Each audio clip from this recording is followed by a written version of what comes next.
Another night and still no sign of Brian Laundrie. He is the only person of interest in the death of Gabby Petito, and tonight marks 1 month since his parents say they last saw him, and they still are not talking, which, like it or not, is their constitutional right. Sadly, we have learned Gabby died by strangulation, and now the pressure to find Brian and figure out exactly what happened to Gabby is even greater. Tonight, we're going to turn to several experts who have been following this case closely from the start. Former FBI agent Jennifer Coffendorfer and Florida State Attorney Dave Ehrenberg are standing by to talk about how this autopsy changes the case and also the investigation. But first, the coroner's report left so many of us with so many questions.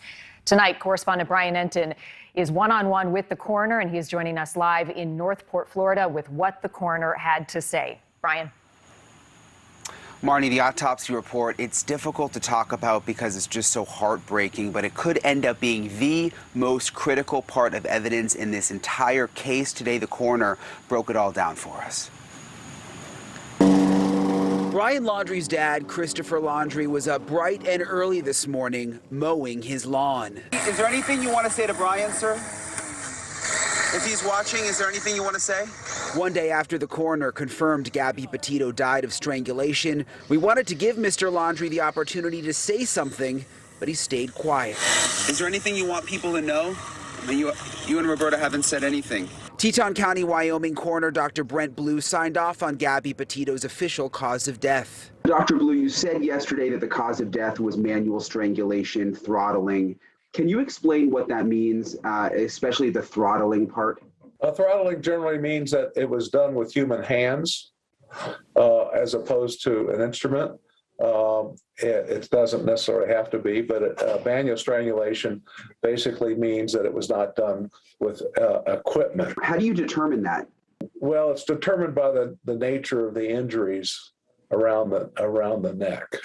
Dr. Blue says he's not allowed to get into Gabby's specific injuries because of the ongoing FBI investigation. He says her body was discovered nearly a month after she was killed. What sort of challenges are involved in an autopsy when a body, as you described yesterday, has been out in the wild for 3 to 4 weeks? In a situation where any body is out in the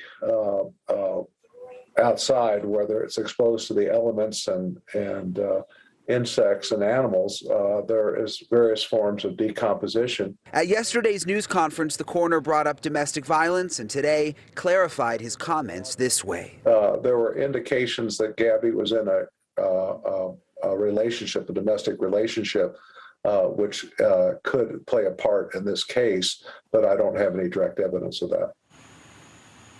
So a lot of things that the coroner said he just cannot talk about at this stage of the investigation. He did, though, confirm that both DNA and toxicology tests were done. He would not elaborate, though. Marnie? Brian, one question I had, did Dr. Blue say whether or not the FBI knew and was supportive of him releasing the information on the autopsy when he did?